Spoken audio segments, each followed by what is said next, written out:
Welcome to another edition of the Van Buren Variety Show. Glad you're here. Hope everybody's been having a great week so far. I was having a great week until, a little early last week. Had a little problem up here and had a old crown and an old root canal up here. Well, the crown decided to come off, but that wasn't good enough. They had to break the tooth off with it. So I went to the dentist and said, okay, can you repair this? No. So, long story short, I'm about to get an implant in there. And you can imagine what that's going to do to the wallet. But necessary evil, it's right on the front. So even the last show I did last week, it was kind of hurting a little bit and kind of had my tongue up there. So I'm like, okay, so implants, they're necessary. But that's going to take a bite out of the old wallet. So hopefully y'all have had a better week than I have as far as the general goes. But I've had otherwise very good week so far. So hope that's been the news for you too. And again, just want to remind you, those that haven't seen this show before, this is the variety show that happens once a week, every Tuesday evening at 7 Central, 8 Pacific, where we talk to a different guest with a different topic. Could be a hobby, it could be a profession, a special talent. We're going to have lots of things here to do. So each week, tune in, make sure you hit that like and subscribe button to get updates and other videos. So we hope that you'll enjoy the show tonight and you'll continue to tune in. Before I bring my guest on, I would like to preface this show, like I did last week, that I have all the respect in the world for those that put on a uniform, specifically military and law enforcement, of course. It's very humbling to me that someone would go out and protect me and my freedom against enemies, foreign and domestic. So you have my undying respect. Thank you all for what you've done. Those that are currently in the military, those that have been in the military. Again, thank you, such a weak word, but I really appreciate it. And I speak for a lot of people too. So thank you for a job well done. Tonight, we're going to be talking about a career and experiences in the United States Army. Maybe some of you watching this have thought about it. Military, maybe you're in a dead-end job, or maybe you're just thinking, that's something I would be interested in. It'd be a great start to your career, good education, technical training, but maybe you're nearly not sure. So, but specifically tonight, we're going to be talking about the United States Army. So the guest I have tonight did make a career in the United States Army, has a lot of experiences he's going to share with us tonight. Very interesting. So stay tuned. So let me bring my guest on now. Ladies and gentlemen, this is Randy. He'll be talking about his experiences in the U.S. Army, his career. And Randy, welcome to the Van Buren Variety Show. Glad you're here. Thanks for having me. Okay, so let's just start right off the bat. What got you interested in joining the United States Army? Were you influenced, or just on your own decided to do that? How did that come about? I was pretty much influenced into it. It was a situation where my aunt and my uncle died within about 30 or so days of each other.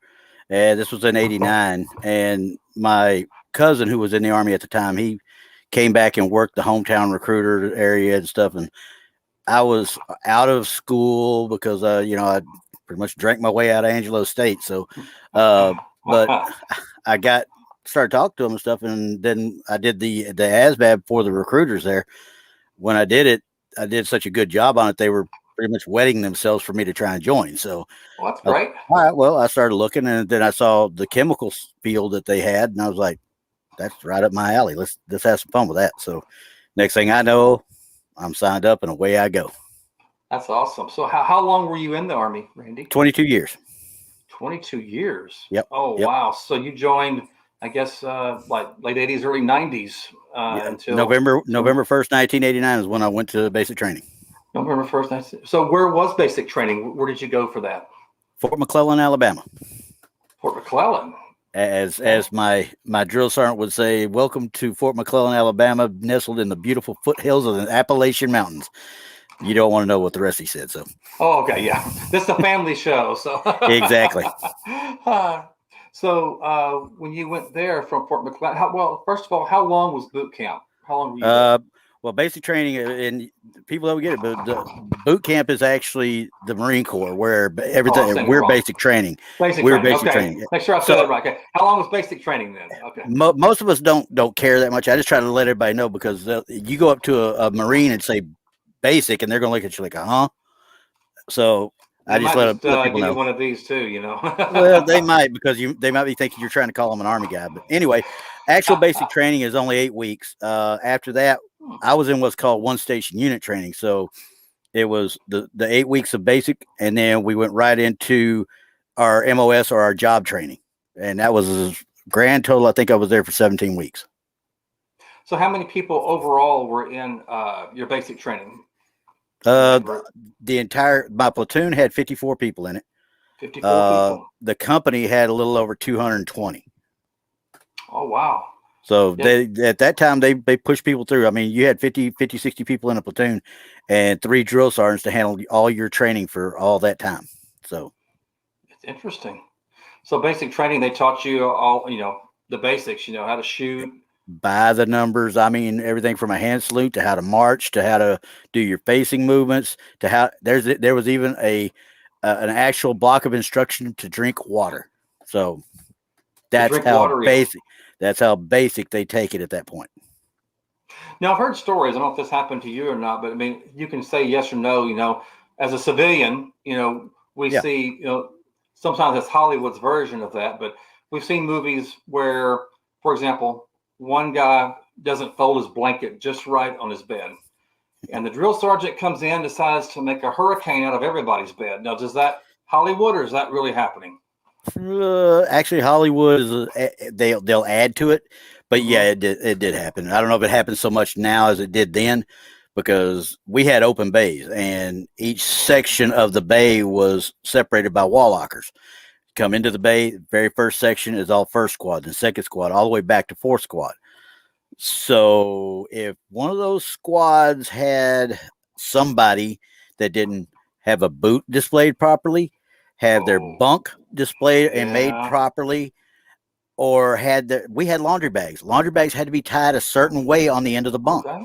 So if any of that, you could come back from training and find yourself in a world of mess. Well, I think you explained we had a pre-interview, but you said it was not because they're punishing the one guy, but because everybody didn't look out for that one guy. Exactly. They're trying to instill teamwork in you to the point that you as a team have to look out for each other. And that's, you're going to have to do that later on. They're going to tell you that you have to do that later on in battle anyway. You better start learning it now. Sure. So that means they're tearing everybody's stuff up because you, other 8 or whatever of that squad, did not make sure that one guy was squared away before y'all headed out. So, okay. This called that people say that's mass punishment. Well, it's team building. It's team building. So after you left Fort McClellan, Randy, where did you go after that? Fort Campbell, Kentucky. Fort Campbell. 101st Airborne Division. Yep. Oh wow! So what was it like there? What kind of technical training or anything that you went through there? That one was interesting because literally I got there. They don't care after. I always tell people, when you're looking at the Army, don't look at basic training and AIT as a real Army. That's training. It's totally different. Mm-hmm. You get your regular unit, your permanent party unit. Now you're talking about you got to deal with your first sergeant, your sergeant majors, the people that are in charge there.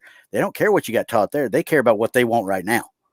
And it may be within regulations. It may not be within regulations.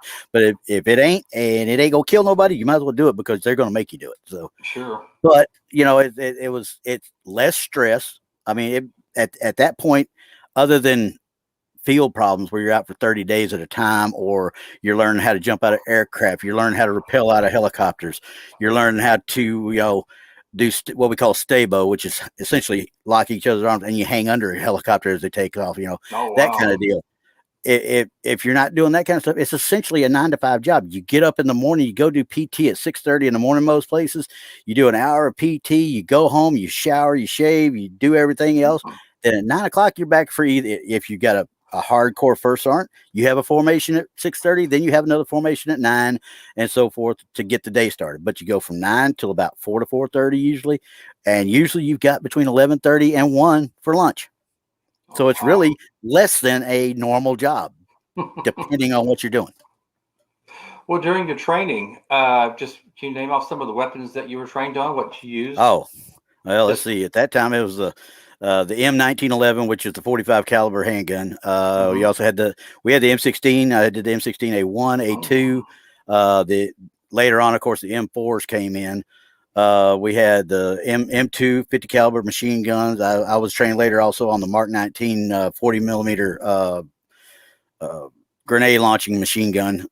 We also had my personal favorite was you had the 5.56 millimeter saw gun, which was a fully automatic machine gun that fired the same rounds as what the M16 did, the 5.56 millimeter.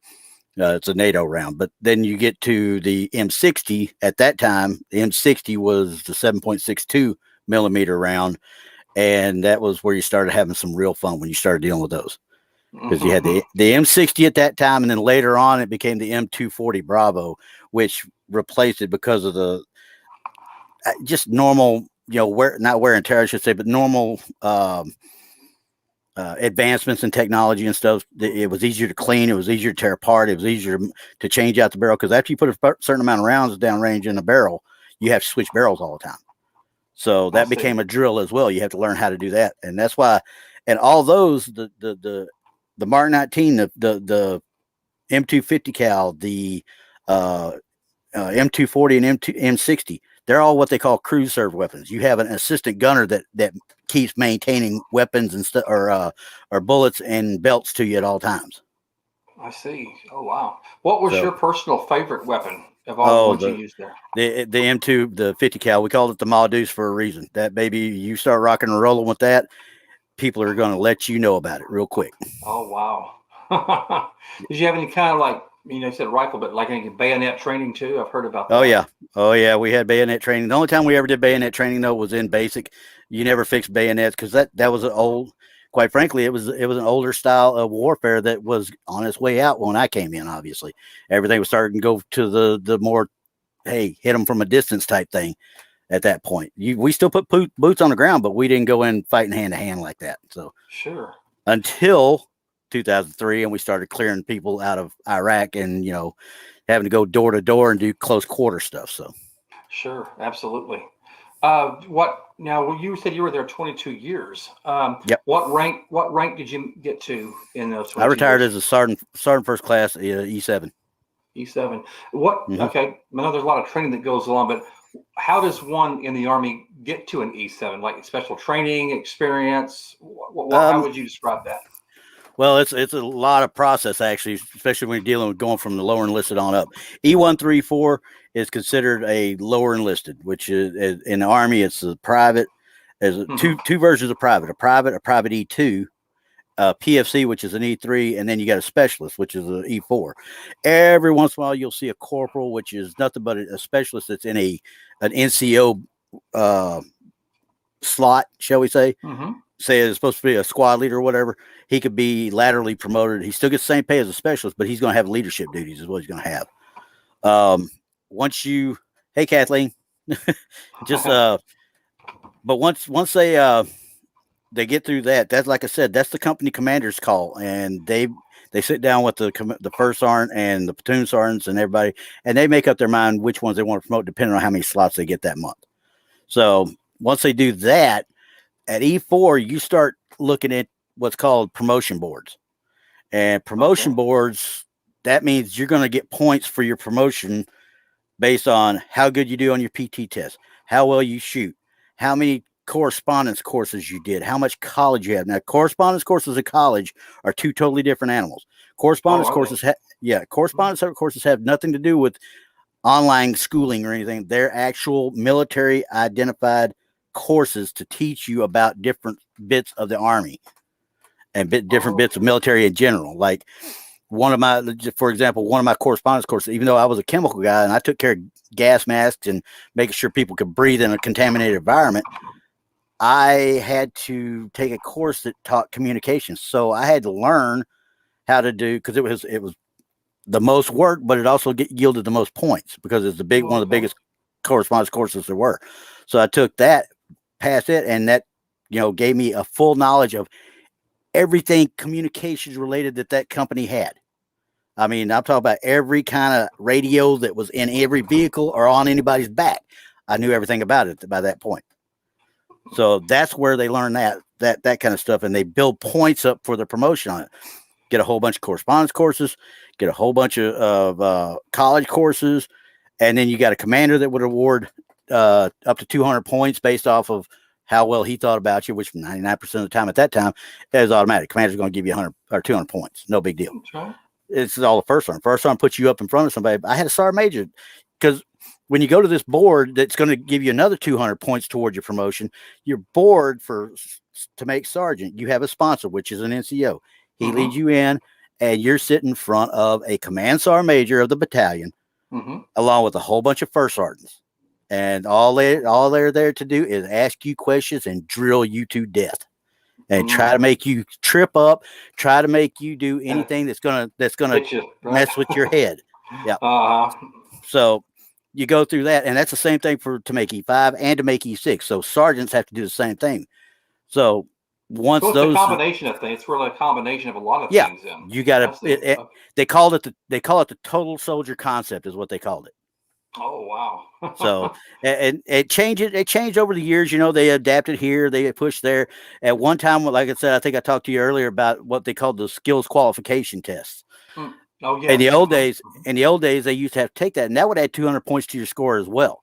If you could max that, you got anywhere from 150 to 200 points to your promotion points. So okay, yeah, that all worked, but that all disappeared when I started getting ready to go up. But when it disappeared, they didn't adjust the promotion system to account for those 200 points that are now being lost by everybody. So you still had the same amount of points, but you couldn't get these extra points, so everybody was missing their cutoff scores to make rank. About a year later, all of a sudden everything started working right, and then here we go. You know, everybody started getting promoted again. So, well, here's a kind of a generic question. I mean, when you think back over your 22 years in your Army, what can you think of, or it could be not just one specific thing, but what is the most memorable thing you remember about being in the Army? What comes to mind? The military side of it, or just the general? Military side, yes. Military. General, either one. Military side of it was probably, the minute I joined, I'm sitting there thinking, okay, I'm going to 101st. I find out I'm going to the 502nd Infantry Regiment. So I'm going immediately in my brain going, I signed up for chemical, and I'm going to end up in the infantry unit. Yay me. So I'm thinking I'm going to be a grunt with these guys. Well, I was, but I wasn't, you know what I mean? Because my job was to make sure that everything, I was a logistics essentially to help them make sure they could survive in the contaminated environments and stuff like that, as far as nerve agents, blister agents, whatever. Sure. So that was, how can I put it?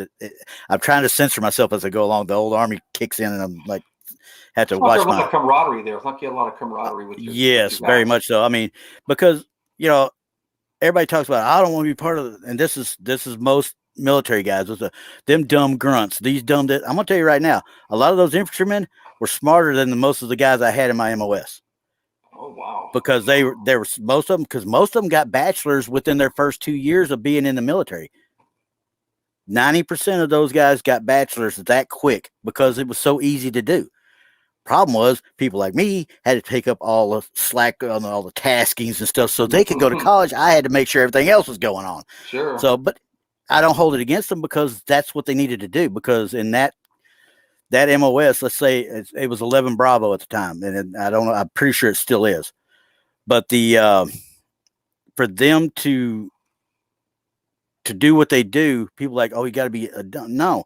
They have a lot of stuff they have to do, and they have to be physically fit to the point that it's unreal. So the most fun by far was my time at the 101st in the infantry units by a long shot. Oh, great. Because I was there twice. I was actually there twice, and I was in 2 different infantry units. Oh, wow. Okay, yep. So we talked about your favorite. What were some challenges, if any, that you experienced in the Army? Were there any challenges that you saw? Yeah, there was a bunch of them. I was a firm believer by the time I retired out of Fort Hood, and I had never been in a chemical unit, which they have what's called chemical companies that handle decontamination or recons and stuff like that. I was a firm believer because like I said, I'd never been there in one, and I finally got into one after my last trip to Iraq. I finally got into one, and I sat there and looked at myself. I was watching them for about 6 months going, and as a platoon sergeant, I was like looking around like, good Lord, the chemical corps should never be in charge of anything because they had they wanted to go out and play like they were infantry when we go to the field. But I'm sitting there looking, this is not your mission, guys. This is not even what you're supposed to be doing in the field. And once again, if you don't learn from what you're doing and how it's been employed in real world aspects, there's no use doing it. So, Randy, while you were in the Army, you actually were deployed overseas. Yes. What were some places, or where were you deployed to, and when? Where was it? It's easier to say where was I not. Okay. Let's see. The only combat mission that I did not ever get deployed to was Afghanistan. I did 5 trips to Iraq. I was in Somalia. I was in Bosnia. I was in Albania. Wow. Which one was the other? Kosovo. I'm trying to think. The old age is kicking in now. I got to think now too. Of course, that doesn't count. Like civil affairs type stuff where we would go to Tunisia, to parts of Africa that we would fly into, because I was part of a medevac unit in Germany, and they went everywhere. I mean, I was all over Europe. So, but that wasn't technically a deployment per se. When were you first deployed to the Middle East? That was 1990. That was 1990. Yeah. And just for our audience, I know a lot of the younger generation may not have been around. So let me just give a brief history lesson to that. And I'll let you kind of talk about where your story picks up, Randy. In August of 1990, the then leader of Iraq, Saddam Hussein, made his military go into Kuwait to invade and take it over. They pillaged Kuwait. I can't even talk about the unspeakable acts of violence that were committed against the Kuwaiti civilians, but it was very horrible. Yeah. The United Nations soon after passed a resolution ordering Saddam Hussein to get his military out of Kuwait, an ultimatum that was unfortunately ignored by Saddam Hussein. So then many allies, including the United States, sent military over to liberate Kuwait and get Saddam's army out of Kuwait and back to Iraq. So, Randy, this is kind of where your story picks up. So, when did you first hear that you were going to be deployed over there, and where were you, and how did it all start with you from that point? Well, my battalion was actually on slate to go over to the multinational forces and observer mission that handled the Sinai Peninsula between Egypt and Israel during the Camp David Accords. We were the ones we were going over to enforce that. So that was a 6-month deployment that we were already set up to go to. I was actually here in Weatherford. I don't know if I was supposed to say where I'm supposed to be, but either way, I was in Weatherford, Texas. I'm telling you right now, I was in Weatherford, Texas. And anyway. So people might be upset by that, but go ahead. Yeah, I don't care. Yeah, you don't care. So here we go. Yeah. Yeah. Okay. Anyway, I was here on block leave is what we call it. The whole battalion took leave, except for a skeleton crew that stayed back. And as we're here, I think I went on leave late July. I was here about 5 or 6 days, I guess it was. And then I heard about on the 2nd of August when he initially invaded. Well, the 3rd or 4th of August is when they did the resolution. By the 6th of August, I had my recall orders and phone calls saying, hey, get your butt back here. Well, I was supposed to dadgum fly back, but, I can't get the damn ticket. So I had to go jump on a bus and take 2 days to get back. That if I'd have just waited on the plane, I'd have got there at the same time. So, but anyway, so how can I put it? They get us back there. We're the first ones in the chute because we already have our stuff already loaded and it's already going out toward the Middle East to start with. So all they did was divert it and send it over to Saudi Arabia instead of repacking us up or anything. And we were on the first thing spoken. August 16th of Elvis's death day, August 16th, 1990, I'm landing in Saudi Arabia. Hotter than a you-know-what. I've heard that. It's one step away from hell is what I've actually heard. Yeah, I would have rather gone to hell. So you were there. By the time it was over with, we all had a theory going that we died on the aircraft going over and that we were in hell. We were never going to leave. Saudi Arabia. Now they had a big base in Bahrain. Was that where it was? Where you were? We were in Dhahran. Dhahran was Oh. right next to us. Bahrain is a different little Bahrain. Bahrain's a little different country that's right down there. Actually, it's not actually. Is it? It's its own little thing. But yeah, we had another base down there as well. But Dhahran was where all our equipment came in at, and that was the port city. And we went to what was called King Fahd International Airport. It was an airport the Saudis were building for God knows how many years.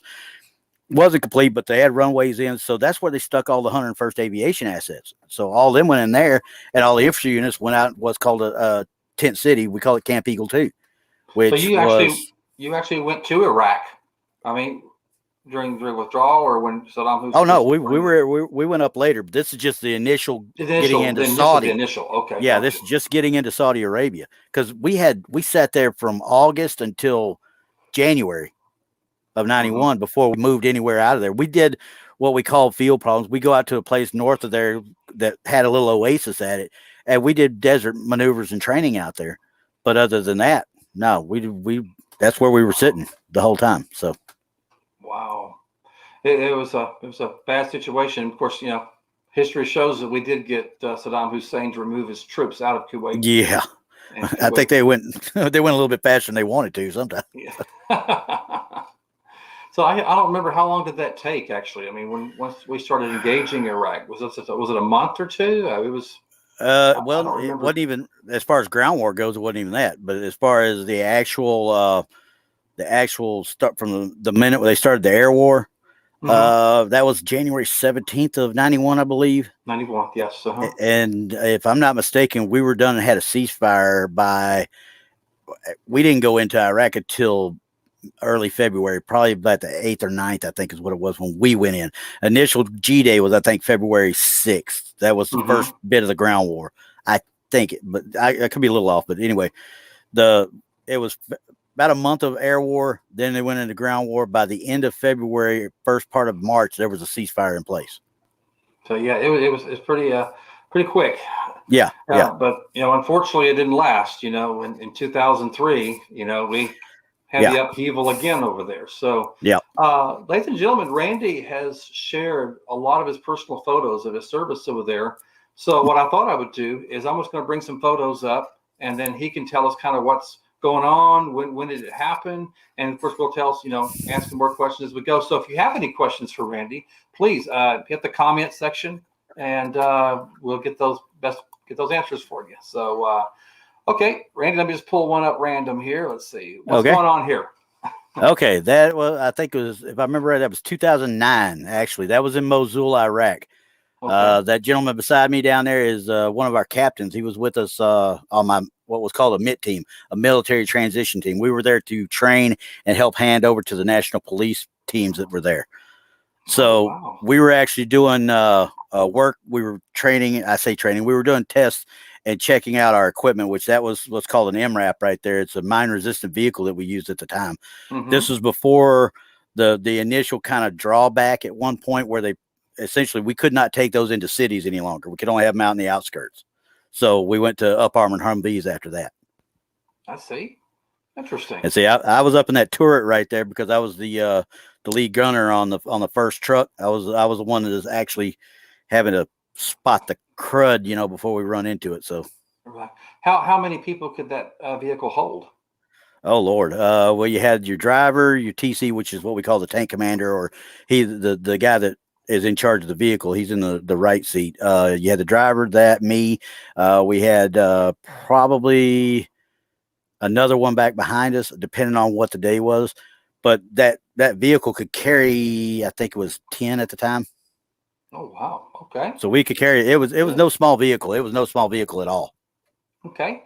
Here's something else from the Mideast. Let's see. How about this one right here? That's my transition team right there. That was us. One of our missions that we did. That trying to look see if that was one. Oh no, that was when we were at what's called GRTC. That's at good Lord, JRTC, Fort Polk, Louisiana. Sorry, good Lord, I almost forgot where it was at. Yeah, right. That's Louisiana right there. Because what we had to do, see the little yellow bits on our weapons right there. Yes, I see them. Those Mm-hmm. those are flash suppressors, and every one of these have miles gear on them, which is the laser tag system that the Army uses. Okay. So this was what us training on our ramp up before we went over. So you said GRTC. What does that mean? JRTC is Joint Readiness Training Yes. Center. Okay. And this is where in Louisiana? Where'd you say Fort Polk, Louisiana, right Fort outside of Polk. Alexandria. Yep. Yep. That's kind of an older base. That's been there for quite a while. Yep. And it used to have, it may still have some of Second Armored Division on there, but it used to have that. But now it's mainly a training post for like that right there. Okay. How about this one right here? That looks really leisurely.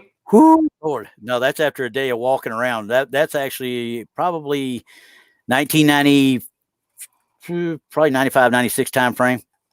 That right there is Fort Campbell right there. Oh, that's after a day of running and training. That's after a day of me sitting there going, okay, I got to get me some rack time before I have a shift tonight, on the radio watch. Get a rest while you can. Yeah, exactly. You see these pictures of these guys like up at the Capitol. You saw the National Guard guys sleeping everywhere, and everybody's like, why can't they put them up in a hotel? That's not what we do. Yep, we sleep where we can sleep. Now this is you. I'm about to show, but where are you here? This is actually out of Fort Bliss, out in El Paso. You're in El Paso. Okay. Yeah, that right there. That was shortly after we had gotten back. Probably. Yeah, I'll probably say that was probably late 2003, early 2004. Okay, a good picture of you. No. I was still shaving my head then. Hey, you got to do what you got to do. Oh yeah, saves a lot of money on haircuts. Hey, here's a good one. I'd like to hear you about this. Where y'all? Oh, that's in Iraq, isn't it? Yeah, that one right there. That's the same team that you just saw a while ago, but that's at Camp Taji, Iraq. That's just north of Baghdad, where we did some training before we moved up to Mosul. And you see where I'm at up there on top? That's you? That's me. I did the beefcake thing. At that point, I had, I want to say it was about 18 to 20 stitches in that left leg right there. Oh, you got to tell a story on that. You can't just let that go. How wide do you have stitches? Or is that something you can tell on the air? Oh yeah. That's no biggie. We were in Kuwait doing some little. You have to do 2 weeks of training in Kuwait before we moved up. As teams, we have certain amounts of training we have to do. Well, part of it was learning how to drive and work those MRAPs because they can't have them here in the States because they can't be driven anywhere. So we're learning how to drive them. And see the guy at my feet right there? Yes. That guy was driving. Yeah, wow. He's a captain. He was driving, and the one next to him I think was down in the passenger seat, and I was up in the turret.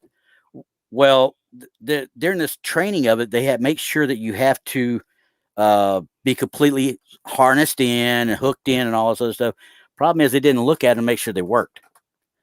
So this guy is driving in a convoy. We got everybody down, and our CBC, our little headsets were supposed to work. They didn't work either. So we're not having any communication between me up in the turret and the driver down there. Well, I look up and I can see the vehicles in front of us doing this. And I'm like, okay, there's a lot of. What was it doing again? Show I had the picture like that. You were just like that. Okay. I mean, it was. You look.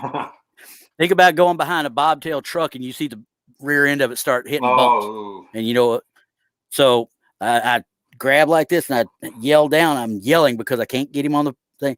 You might want to slow down. And as I got down out, he started hitting the first batches of it. And next thing, I'm up here holding myself down into the tunnel because I'm being thrown up out of the turret. So as I'm holding on and I'm starting to come back down, and this is all this fast now, mind you. As I'm coming back down, he hits the next bump and it starts coming back up. Well, there's a nice little angle iron right across the front edge here that a curtain, because these were ambulance, is what they were, and it had a makeshift curtain made right here. Well, that angle iron is regular old angle iron. It hit that bit right there and scraped all the way to the bone. Ouch! That hurts. All the way to the bone. I thought I'd just blow my knee out, but the guys pulled me down. They got him to stop. They pulled me down. Started looking at. Oh, I see bone, and I'm like, what? So I had 2 weeks of sitting in a hospital and recovering until I got back to them when they were up in Taji. So that's the story. Wow. Ouch. No wonder. Yeah, it was not fun. It was not fun. And when I claimed it on my VA stuff, the guy looks at me and says, I said, why didn't you put my leg issue on there? Well, it was only one time. I don't want to do it again. Just one I time. kid you not. But it was only one time. It Wow. wasn't chronic. Okay, there's another one. Let's see. We got two of them that's kind of the same. So let me show. What's going on here? It's kind of scary. Oh, that right there is Fort Riley, Kansas. That's Once Fort again, Riley, train Kansas. up for the 2000. Yep. That's train up for the 2009-2010 mission. That gentleman right there is actually from Houston. That he was the NCOIC of the team. He was the E8 master sergeant at that time. Well, I'm the only one that can handle him for the most part because we're out there trying to do this training with what they call close quarter combat. Mm-hmm. So I'm tracking about the reason I got my hand on him is I'm safetying him to make sure he doesn't slip in that mud and stuff right there and go down and cause an issue shooting off any rounds or anything. I see. How? Let me go to the next picture before I ask this question. Is this the same thing here? Okay, yeah. Yep, same thing. And I'm putting them at a halt until he's ready for them to start sending up the silhouettes that are downrange because he has to fire from there. Then he has to move forward and stuff like that. So, how long were you at Fort Campbell there? I was at Fort Campbell from 90 to 93, 92, late 92. And then I was back from 96 to 2000, or correction, 93 through mid to late 96. I've never been around I did that section. Is that a pretty big base or there? It's pretty good size. They call it Fort Campbell, Kentucky, because the post office is on base, is okay. in Kentucky, but the majority of the base is actually in Tennessee. Oh, okay. Got right there on the state line then. Yeah, it is. You got Hopkinsville on one side, and you got Clarksville, Tennessee on the other side. Right there. Okay. And how about here? And that, like I said, that right there is Fort Riley. So that's Iraq right there. That was during our. Yep, we would do night fire exercises over there with the weapons we had. See that little scope I'm looking through? Yes. It was a night vision scope, but there's a little. I can't remember. We called it a pack sensor is what it was. It put a little infrared beam on what you were shooting at, and we had to zero that in. If you put your eyes on that and you can see that beam, that dot that it would make, that's supposed to be where your bullet was going. I'm looking at the ground in that picture. Look at all those rounds. Yeah, that was a fun night. Let's just say that was a fun night. Anytime you shoot a whole bunch, you have fun. Okay, how about here? All right, that was that's not a real beer. That's a near beer there that he's got. Okay. What was that? That was our first little cookout we did over there after we got over. Me and I don't mean to sound rude about it. His name was Dickerson. We always call him Dick. But me and him would rotate that wheel right there. It would just that was part of the workout. Take it all the way down and all the way back. But that was during that part right there. We had finished up and we were having our near beer and our steak we were cooking at that point. You said all the way down, all the way back. You mean the length of that building that's kind of behind y'all? Is that what y'all were doing? Yeah. See where those guys are walking up behind you? Yeah. Oh, wow. Yep. It was all the way there and all the way back. It was interesting. Yeah. Okay. And let's go back. Kathleen. Hey, wait a second. Kathleen's from not far from Fort Campbell there. Oh, is that what she said? Oh, yeah, that's what she said. That's what she said. Yeah, I see that. Let's see. Yeah, there it is. So Kathleen, you know what he's talking about there. Wow. Interesting. Yep. Oh, okay. Let's see. Y'all, I mean, everybody watching the show, he has sent me a wealth of pictures here. I'm trying to get through them, but I want to know, the story behind them. So here's some, look like Mideast pictures. So what's going on here? Yep. That one is what we call the sheep market there in Mosul, Iraq. That right there was during a cordon and search where we sat back and we let the national police team, they actually did the searching and such. We were just kind of there to help and guide and, kind of help them where they're learning, because these guys weren't exactly the Rambos people think they are. So, we're helping them and trying to help transition so they can take care of their country themselves. And during this, like I said, they had some intelligence that a bad guy was in there somewhere, an insurgent. So everybody gets pulled together. They sit down. They have to wait. Once it's all done, they can go back to what they were doing. You said a sheep market. Is that where like they're buying and selling sheep? Yep, just like our cattle auctions here. Okay. And these are Iraqis, right? You said this is in Iraq. Yeah. Yep, that's a Mosul, Iraq. Those are all Iraqis. Most of them are Bedouins. The red headdress or the red headset, that's usually a signal of a Bedouin. I was going to ask you about that. We've been there several times, but in your opinion, Randy, how do you say the Iraqi civilians responded to Americans? I mean, did you feel like they were our friends? Would you catch any resentment maybe from them? I mean, how would you gauge the civilians' opinion of Americans, or can you give that information? You could not ask for nicer people most of the time, honestly. Really? Okay. You really couldn't, because I mean, riding up in 2003, riding along Route 1/MSR Tampa, the main supply route, they called it Tampa. As you're riding up, you've got guys on the side of the road just applauding us as we're driving by. Oh, that's nice to hear. I mean, one Bedouin in 03, like I said, I saw, he had him and his 4 sons were all out there cheering us as we went by. Oh, wow. Okay.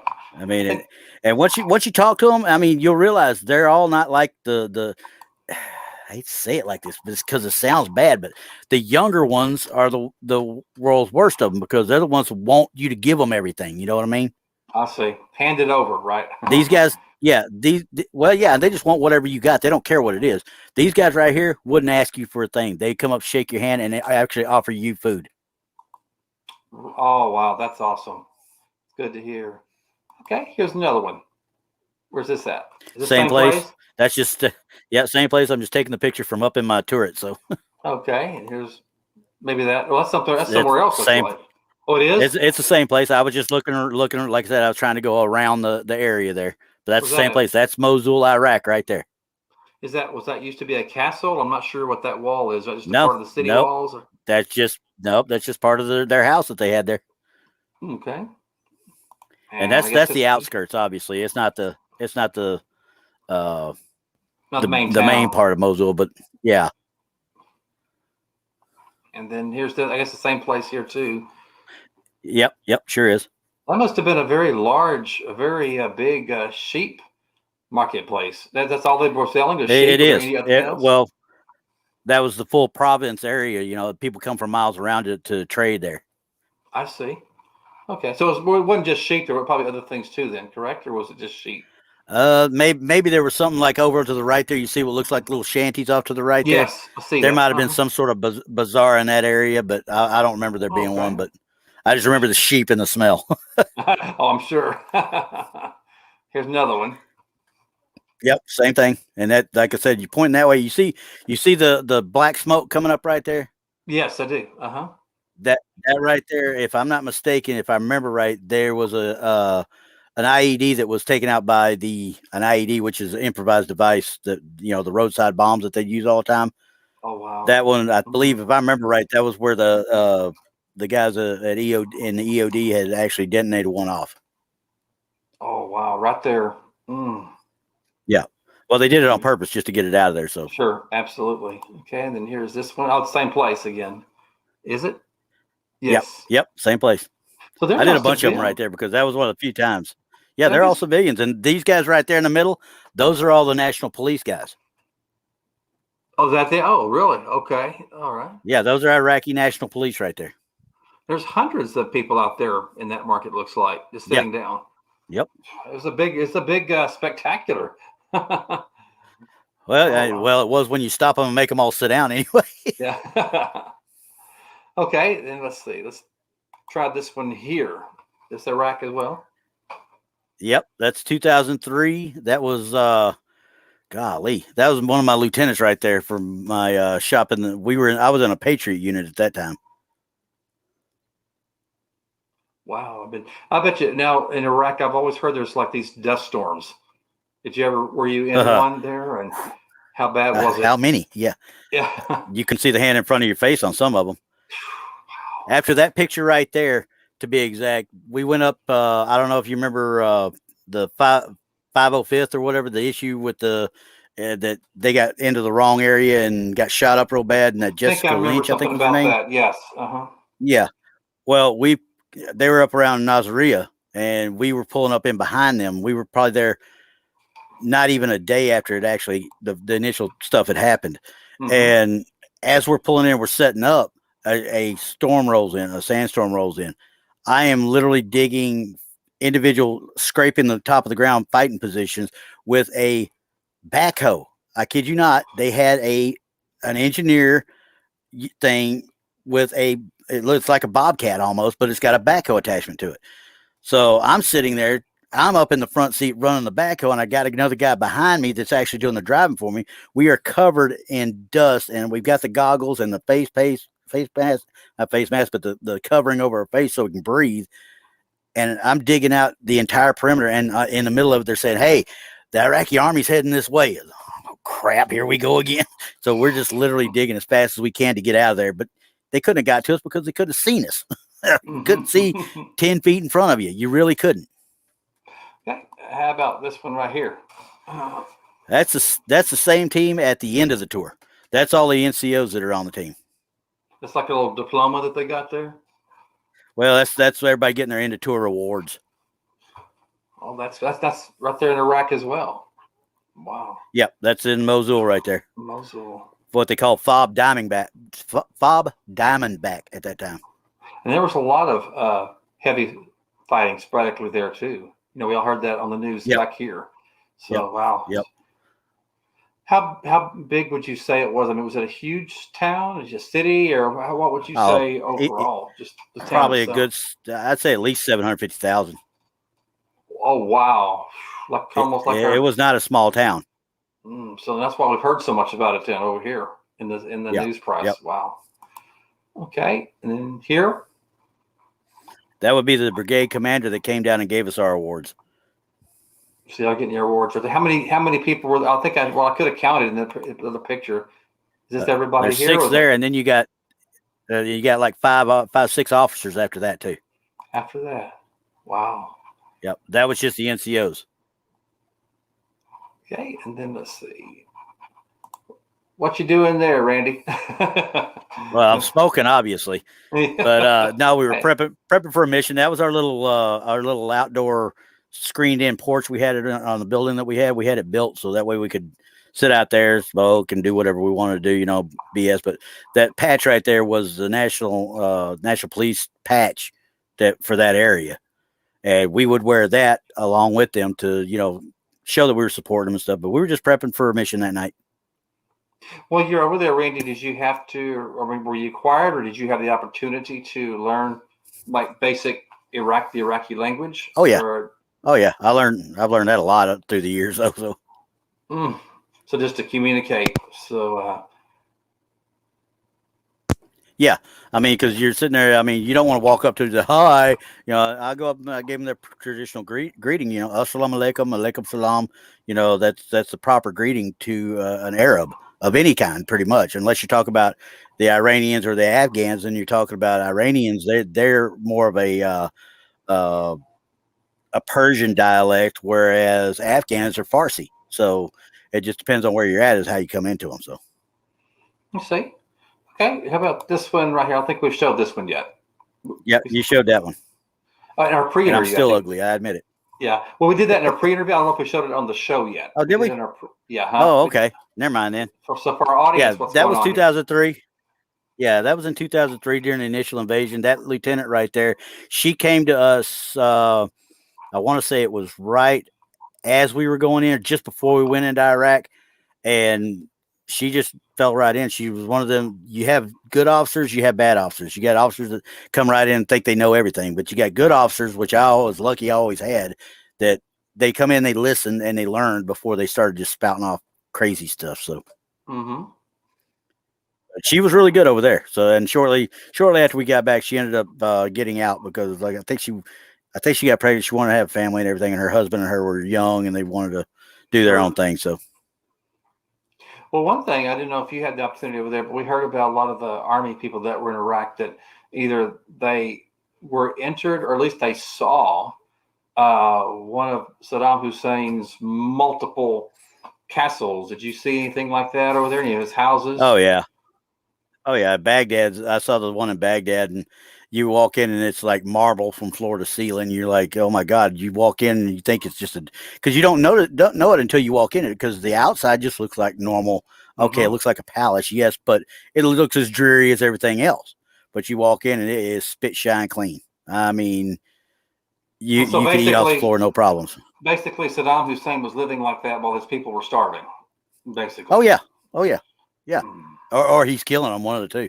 Yeah, or killing them, torturing them, or invading their country, or whoever. So exactly. Yeah. A lot of the army people, though, a lot of the armed personnel, they actually set up their base in a former Saddam Hussein palace. It became army headquarters. I thought that was kind of ironic. Sure did. The one in Baghdad became the CENTCOM commander's place for a while. That was when who was that guy that was in charge of 101st, became CENTCOM and then took over Petraeus, General Petraeus. Wow. It just turned around. Yep. He set up in there and then he came back and anyway, but yeah. Oh yeah. Anytime they got a chance to set up in a place like that, they would. Mm-hmm. So again, you might have said at the beginning, but how many tours did you have overall, Randy? Five in Iraq. 5 in Iraq. Wow. You just kept coming back. So what years were you there? Can you name the years when you kept going back? Of course, 90 and 91. Then I didn't go back till 2003, 2003, 2004, 2006, 2009, 2008, and then 2009 and 10. So. Wow. You said there was just 5 in Iraq. Where else did you go then in other? I did in 97, 98. I was in, 96, 97. 97. No, 97, 98. I was in Bosnia and Kosovo, and 99 I was in Kosovo, and I don't think I went in 2000. 92, I was in Korea for only 30 days because we did a what they call an EDRI, a deployment exercise out of Fort Campbell. But instead of us just ramping up, getting close to the plane and then going on home, we actually got on the plane and we started to take off, and we're like, oh crap, we really are going somewhere. Next thing we know, we're in Korea. I think it was 92. I'm pretty sure it's 92. We're in Korea, and I'm like, what do we do? We're here for what they call Team Spirit, which was a joint maneuver between the South Koreans and the Americans in place there. We did maneuvers together. We did a field problem together, essentially. Interesting. So, you mentioned Kosovo earlier, and that was in the 90s, and I don't know, not now, but back then, that was a very, if I can say, destabilized area. We set our camp up in a sheep field. So that I'll tell you something. That was before anybody had ever gone in and like what they call KBR, which is brown and root. Before they went in and set up all these appurtenances and places like that, like they did in Bosnia. That was it. We were in the middle of a sheep field. We had we went and scrounged pallets. We did whatever we could to put something on the mud that we were building up in. There's a lot of sharpshooters out there, too. So it was, I remember hearing the stuff just on the news, and it was like, wow. Because, it was for like another history lesson, Kosovo was a part of Yugoslavia. But when Yugoslavia, that country divided up in several countries, like, for example, Bosnia, Kosovo, Macedonia, among many others. But that's, I guess, where the internal fighting began, I guess. Yeah. And let's see, Hungary. I'm trying to think the other one. Bosnia, Herzegovina, Kosovo, Macedonia, and I think Albania was separate from them, but yes, there was another one. Tuzla. I'm trying to think. There was another one. Okay. No, it was between Hungary and Bosnia, and I just can't remember which one it was. I got a map right here. Maybe I could use that. Yeah, that'd be a good thing. Look at Bosnia, Hungary, Romania, Serbia. Serbia was another one. Montenegro, is that what that is? Montenegro. Yeah, of course, Croatia.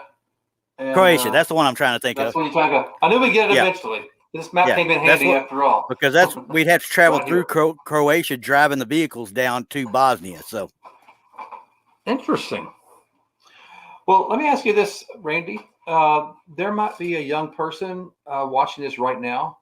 Maybe, like I said in my opening monologue, maybe they're still young, teenagers or 20s, and they're stuck in a dead end job, and maybe they're looking for a change, or maybe there's somebody that's about to graduate out of high school, or maybe they're in Yeah. college and they're thinking about the military and specifically the Army. So if that person is watching now and needs some advice, some input, what would you tell that person that's thinking about joining the military and Army? What advice would you give? Well, first off, do your homework. Okay. Do your homework on each of the branches. Decide what you want to do, because it's not like going in for a job interview or anything. When you go in and you need to make sure you're ready to go after the job you want, because every one of the branches has something that'll fit you one way or the other. They're going to pay you. They're going to train you. They're going to put you in a place where you can actually have a place to live and 3 square meals a day without any money coming out of your pocket. It's honestly, it's a no-brainer for the majority of them, but they have to learn the mind over matter thing. They have to remember that it's just a game that they're going to play with you. You just got to get through it. A lot of them, they puff their chest up. You can't do that to me. Yeah, they can, because they can send you home if you don't do what they tell you. But I've also heard that it's not like a regular job. You can get a job down the street, and if you don't like it, you can quit. But you can't just quit the military. You want to make sure that's out there too. Yeah, you could if you want to go AWOL or be a deserter. I mean, yeah, if you want to do that and screw the rest of your life up, go ahead. Yeah, don't do that. So, in other words, it has to be a career, a choice. It has to be a mindset. It's not something you can fly by night in. So, and it doesn't even have to be a career. If you only want to stay in 4 years, you're getting an education. You're getting something. If you do what you're supposed to do, you're getting something you can market later on in life. Absolutely. So in other words, just be serious and decide what you want to do. But let's go back to that a little bit. You talked about that this person should decide what kind of career path they want. Just kind of tell us again, when you joined the Army, what was your career path in the Army?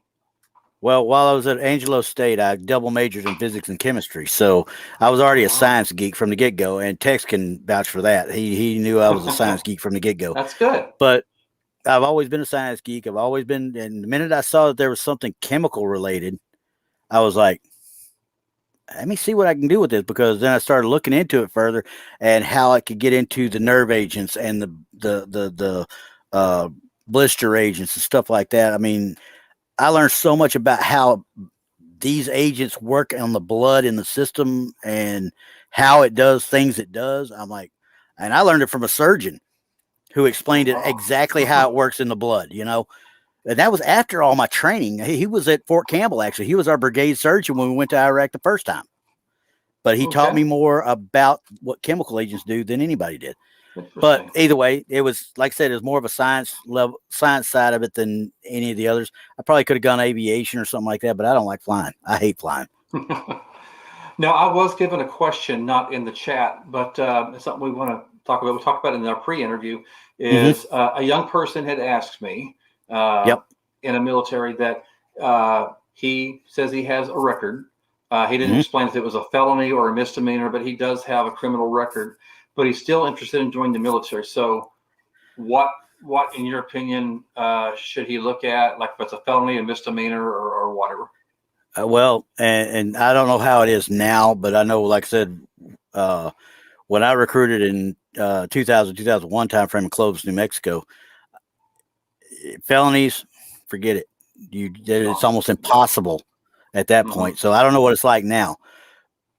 But a misdemeanor, if it wasn't a class 3 or class C or class A, whatever they want to call it, the one that causes any kind of real issues, most of the time DUI and something like that might give you a little bit of an issue, but petty theft or stealing this, that, or the other thing, wherever, it's not that big a deal. A speeding ticket is not even a misdemeanor, but you have to make sure it's squared away before you actually do anything, because they won't take you with an open speeding ticket.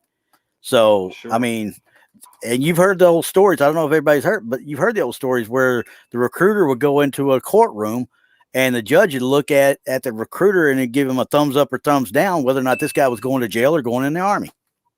Oh, wow. And there's a lot of judges that would do that to try and help kids get on the straight path they needed to be on. They needed discipline. They didn't need to be in jail. They needed discipline. So I guess the rule of thumb would be for a young man or young woman thinking about joining the Army or any military, go and talk to the local recruiter. yep, Just that's the then biggest thing. explain the If you circumstance. got it, yeah, and then they can tell you whether or not you'll qualify for number one, a waiver that would get you in, because like I say, felonies is just kind of iffy, but misdemeanors most of the time they can work around the majority of those. That's good. But the one thing, like I said, I want to kind of back up what you said earlier and just kind of reiterate with my audience. Military, you have to look out for yourself and for each other. It's a very team building, Yes, camaraderie type. You can't just go independently, right? No, no, you cannot go. If you go into the Army thinking you're going to do it all by yourself, you're going to be out in less than 4 years. You're not going to make it. You're going to get everybody and their dog is going to not want to do anything about you. You're going to be left out to dry. Your teammates will not help you if you're going to go in like that. But if you go in and you start becoming a part of that team right off the bat and you show them guys, and I'm not even talking about basic training AIT, I'm talking about in your actual unit, in your first duty station, your real unit, you would not believe the parties the squads would have. Only because it's all team building. We would sit there in a foyer area of a barracks and sit there and drink and BS all night long, and then get up and do PT at 6:30 in the morning.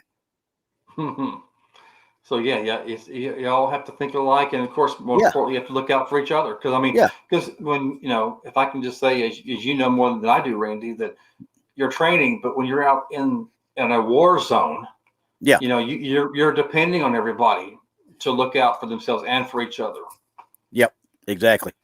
So because if you can't trust that guy to have your back in that foxhole, you're all going to die. Absolutely. It's plain and simple. I mean, and there was an old thing we used to call it Murphy's Laws of War. Very first rule of Murphy's Law of War, you are not Superman. Bingo, like that. And the other one was never, well, one of them, I shouldn't say the second one, but the other one, never share a foxhole with anybody braver than yourself.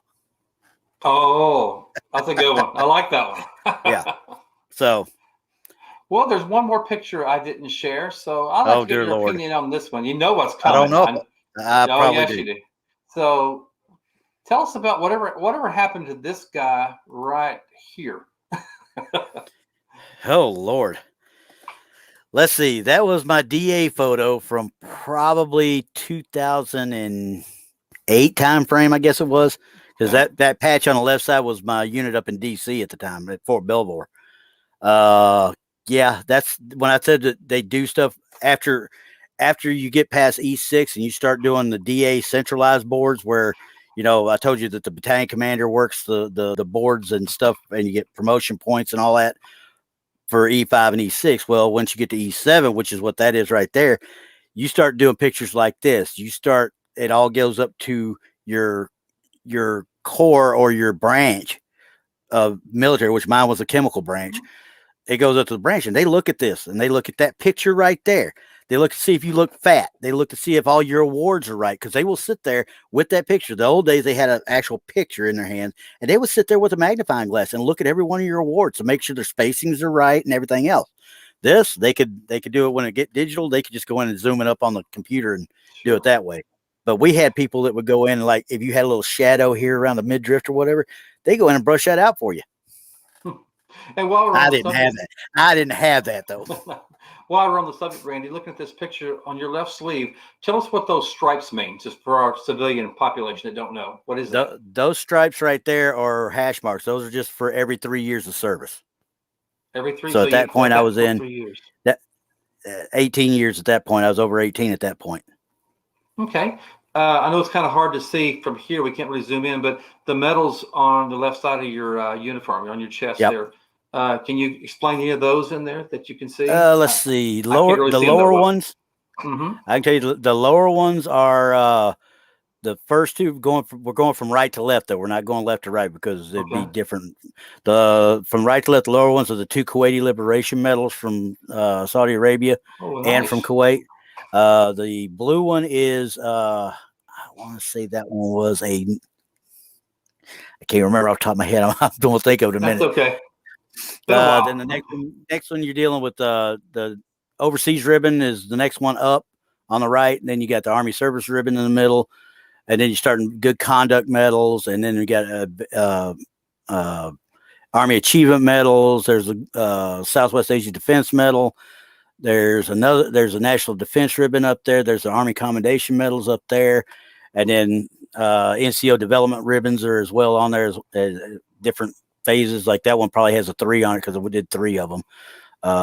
The wings up top, those are air assault wings. I think, come to think of it, now that I look at it, my airborne wings are hidden underneath the lapel. I never even thought about that. But I didn't like, see, they gave you an option. You could put airborne and air assault going up on that side right there so they were seen. I thought it looked like crap. So that's probably one of the reasons I never made E8, because I didn't want to conform. Well, Randy, that's a really good picture of you. And I think I speak for, well, I know for everybody that's here and everybody that watches it, we do thank you for your service, Randy. I mean, thank you. Thanks for the support.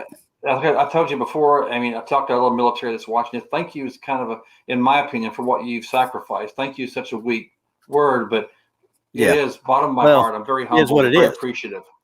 Yep. So, well, Randy, I appreciate you being on the show tonight. It's been a lot of learning. You've taught me a lot of things and know more about you. And I appreciate you showing us your service and sharing your experience with us. It was very interesting. No, it's my pleasure. I had a blast.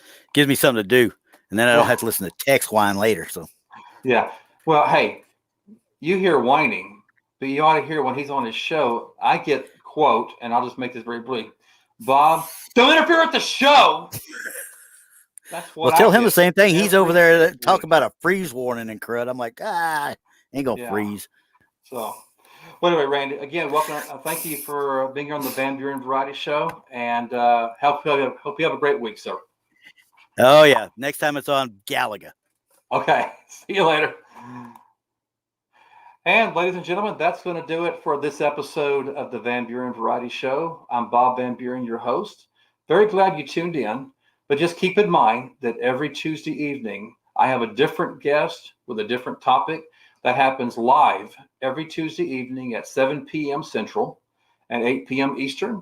So make sure you tune in. Make sure you hit that like and subscribe button, because then you'll get alerts to see not only the live show, but I may put some different videos out there of special interest. So make sure you tune in. And very glad you're here this evening. Thank you again, Randy, for a very, very interesting talk and interview.